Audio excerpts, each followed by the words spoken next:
and welcome to A Book with Brooke. Today we are going to be reading The Wizard of Oz.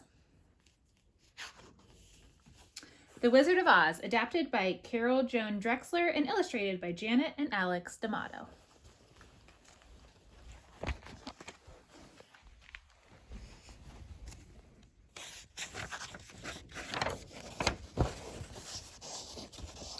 Dorothy and her Uncle Henry and Aunt Em and her dog Toto lived in a one-room farmhouse in the middle of a great prairie in Kansas. One day a terrible cyclone came whipping across the prairie. Uncle Henry was in the barn and Aunt Em was in the cellar, so only Dorothy and Toto were in the house when the wind picked it up and carried it miles away, high into the sky. The trip took so long that Dorothy and Toto fell asleep. When they woke up, they found themselves in a very beautiful country. As they looked around, a band of little people, just Dorothy's size, came out of the nearby woods. They were led by a little woman dressed all in white, who said to Dorothy, "Thank you, kind sorceress, for killing the Wicked Witch of the East. We welcome you to the land of the Munchkins."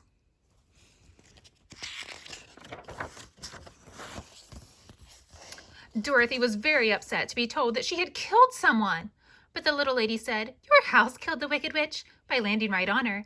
I am the Good Witch of the North, and I would like to give you a gift. Take the witch's silver shoes, for they have some sort of magic power. I don't know what it is, but it is bound to be helpful one day." Dorothy put on the silver shoes and said, "Do you know how I can get back to Kansas? Aunt Em and Uncle Henry will be very worried about me, and I'm feeling homesick already." The Witch of the North said, "I don't know where Kansas is, but the Wizard of Oz and the Emerald City should be able to help you. Just follow the yellow brick road. It goes right to the gate of the Emerald City. You can't miss it." Dorothy thanked the Good Witch and her friends, and waving goodbye, set off down the yellow brick road. As Dorothy and Toto passed a big cornfield, a voice called out, "Hello! Would you be kind enough to cut me down? I'm very tired." Dorothy saw a sad-looking scarecrow tied to a tall pole. She helped him down, and while he rested, she told him about going to see the Wizard of Oz. "I don't know Oz. In fact, I don't know anything because I have no brains. Maybe the wizard could give me some brains," the scarecrow said, and so he joined Dorothy and Toto on their journey to the Emerald City. As they were passing a cabin in the woods, they heard a groan. Looking around, they saw a man made all of tin. Dorothy could see that he was all rusted, and so she ran and got an oil can and oiled his creaky joints. "I haven't been able to move for more than a year, since I got caught in a rainstorm," the Tin Man said. When Dorothy told him about the Wizard of Oz, the Tin Woodsman said, "Maybe the wizard could give me a heart. I would love to have one." And so he joined Dorothy and the Scarecrow on the journey to the Emerald City. They hadn't gone far when a huge lion came bounding out of the woods and set the Tin Woodsman and the Scarecrow tumbling down.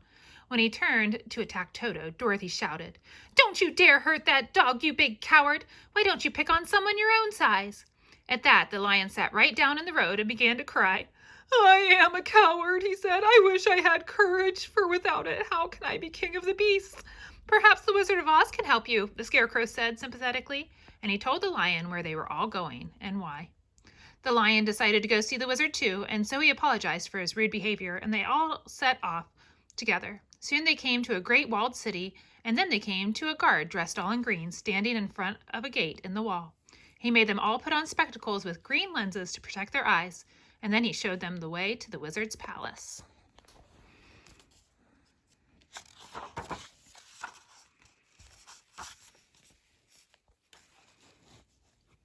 Even with the glasses on, they were all dazzled by the Emerald City.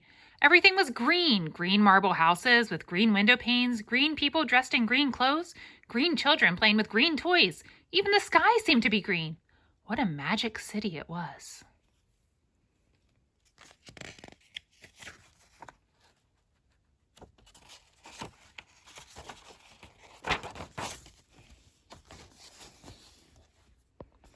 When they came to the palace, Dorothy went in first to see the wizard.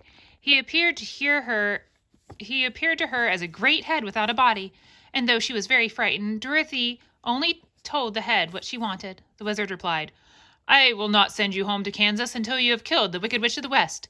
When the witch is dead, come back, and I will help you." The Scarecrow saw the wizard next. The wizard appeared to him as a beautiful fairy. When the Scarecrow had bowed and made his polite request for brains, the wizard replied, in the fairy's voice, "When you have helped to kill the Wicked Witch of the West, I will give you brains that will make you the wisest man in the land of Oz." Then the Tin woodsman saw the great wizard, and to him the wizard appeared in the form of a terrible beast so fearsome it made the Tin Woodsman rattle and squeak just to look at him. When the Tin Woodsman had asked politely for a heart, the wizard replied, "When you have helped kill the Wicked Witch of the West, I will give you the most loving heart in the land of Oz." The last one to see the wizard was the Cowardly Lion, to whom the wizard appeared as a ball of fire. When the lion had nervously asked for courage, the wizard replied, "When you have helped to kill the Wicked Witch of the West, I will make you the bravest lion in the land of Oz."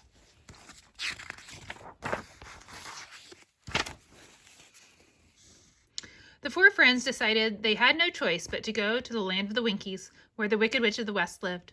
After a long and dangerous journey, they arrived at the Wicked Witch's kingdom, and she promptly had them all captured by a band of winged monkeys.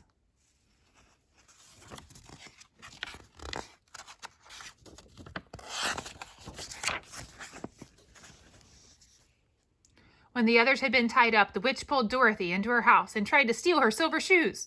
Dorothy got so angry at this that she threw a bucket of water over the witch's head. As the water ran over her, the Wicked Witch began to melt away, and right before Dorothy's eyes, she turned into a messy puddle on the floor. All that was left of her was her pointed black hat.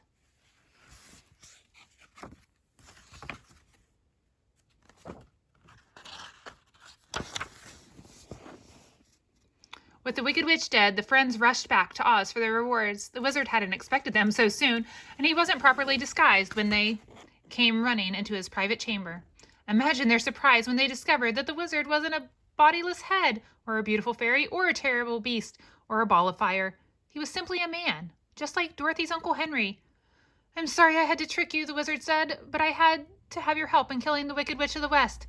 I am not a real wizard.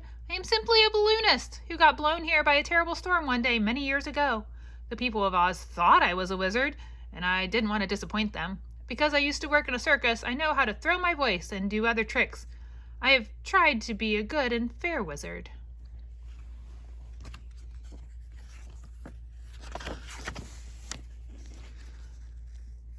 "But what about my brains?" the Scarecrow said. "And my heart," the Tin Woodman said.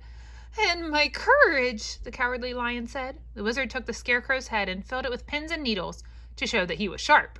"You will be a great and wise man," the wizard said as he put the head back on the Scarecrow's body. Then he presented the Tin Woodsman with a red velvet heart. "You will be a great and kind man," he said, and the Tin Woodsman actually shed a tear of gratitude. "Drink this magic potion," the wizard said to the Cowardly Lion. And when the lion had drunk every drop, the wizard said, "You will be a great and brave king of all the beasts." And the lion roared his appreciation for what the wizard had done.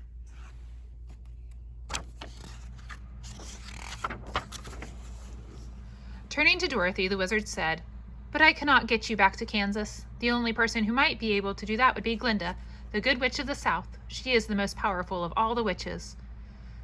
"We won't let you make the trip alone," the kind woodsman said to Dorothy. "Of course not," the wise Scarecrow said. "We'll have to help you find your way." "And protect you," the courageous lion added. So together the friends, and Toto of course, journeyed to see Glinda, the Witch of the South. When they arrived, Glinda said, "I have heard of the death of the Wicked Witch of the West, and I want to thank you for saving my friends, the Winkies. How can I show my gratitude?" "I'd like to go home to Kansas," Dorothy said very politely. "My child, you have but to click the heels of your magic silver shoes 3 times, and you will have your wish," Glinda replied. So Dorothy kissed her friends goodbye, held Toto tight in her arms, and clicked her heels 3 times. Before she could count to 10, she was back on the farm in Kansas, and Uncle Henry and Aunt Em were running from their new house, which they had built when Dorothy was in Oz, to welcome her. Toto barked and wagged his tail, and Dorothy cried for happiness. Her new friends had been wonderful, but oh, it was good to be home again.